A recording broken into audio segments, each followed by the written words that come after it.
علی کا نام کسی کے باپ کے بس کی بات نہیں رہی آج تک کہ نام بگاڑ سکے تو علی کے کردار و کیریکٹر سبحان اللہ سبحان اللہ. اور جب نام نہ بگاڑ سکا تو علی کی اولاد کو کوئی بگڑا ہوا کیسے کہہ سکتا ہے؟ سبحان اللہ سبحان اللہ. اب اگر کوئی کہے کہ حسین یزید سے لڑنے گئے تھے، اس سے بڑا آج کی ڈیٹ میں کوئی یزیدی نہیں ہے جو علی جیسے کہ شہزادے کے اوپر انگلی اٹھاتا ہے وہ انگلی قلم کر دی جائے گی، وہ سر اٹھے گا وہ سر قلم کر دیا جائے گا.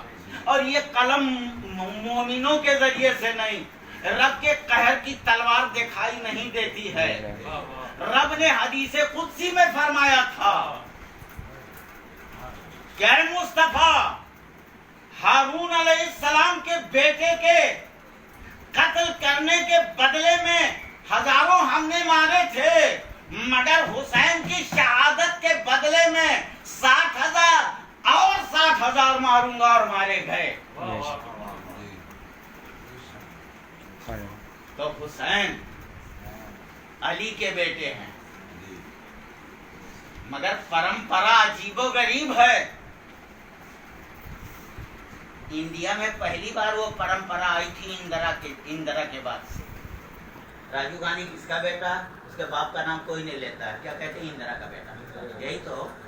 اچھا کمال یہ ہے راہل گاندھی کس کا بیٹا تھا؟ سونیا کا بیٹا. مطلب یہ باپ تھے دونوں کی ناپاک تھے، ان کو کوئی نہیں پوچھ رہا ہے، مگر ان کی ناپاکیاں کنفرم. علی کی پاکی کے باوجود، علی کی طہارت کے باوجود، علی کی تاجداری کے باوجود، علی کی رضامندی فرشتوں نے چاہی اس کے باوجود بیٹے علی کے کہلاتے نبی کے ہیں.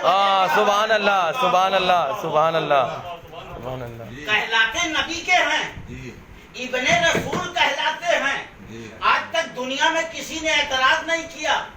یہ فاطمہ کی اور حسنین کی خاصیت ہے کہ دوسروں کے بیٹے کو باپ کی نسبت سے مانا جائے گا، مگر نبی نے جب کہہ دیا یہ حسن و حسین میرے بیٹے ہیں تو گرچہ علی کی پشت سے پیدا ہوئے ہیں مگر حقیقت میں نبی کے بیٹے. سبحان اللہ سبحان اللہ. فاطمہ کی اولاد سید ہوگی، حضرت علی کی ہر اولاد سید نہیں ہوتی. یہ ایک خاص بات ہے.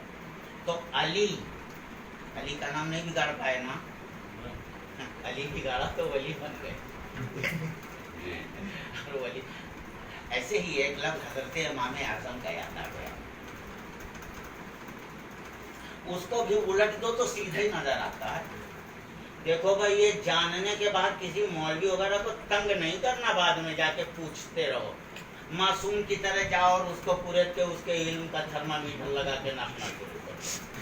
یہ سب نہیں، جو نہ جانو وہ پوچھو.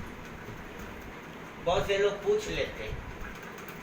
دہرے میں ایک کانڑا آسک نام کا آج بھی ہے، مرا نہیں ہے. میں پہنچا تو مجھ سے کہتا ہے کہ حضرت آدم کی قبر کہاں؟ میں نے کہا اٹھ مردود کھڑا کھڑا. یہ میرے اخلاق کے خلاف تھا جو میں نے کہا. یہ کیوں کہا؟ میں نے کہا جاہل جہالت کے باوجود اس جاہل کو آدم کی کیسے سوچی قبر کی؟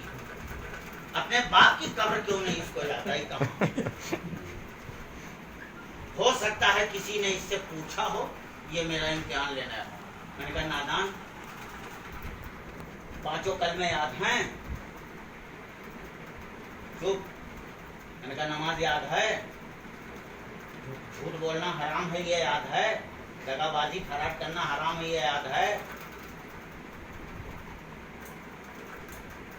جو پوچھنے کا سوال ہے وہ پوچھا کرو. حضرت آدم کی قبر اگر نہیں بتا سکتے ہیں ہم تو جنت میں جانے سے حضرت آدم کی قبر ہم کو نہیں روکے گی اگر ہم عالم آج صحیح.